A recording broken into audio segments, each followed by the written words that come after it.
शब्द अच्छी जो शब्द भितर तीनोटी शब्द बहुत दरकारी शब्द होता है। से शब्द आपण को जीवन को चेंज करदेव। प्रथम शब्दटी होउछि मु एवं द्वितीय शब्द आठु टिके चमत्कार करिपारिबे एवं तृतीय एवं शेष शब्द होउछि करि देखाइबे।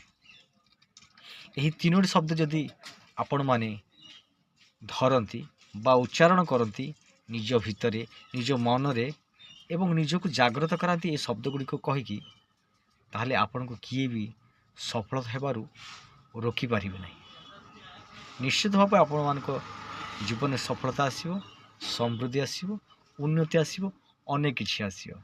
Thank you so much. गोटे लाइक शेयर कमेंट करंतु।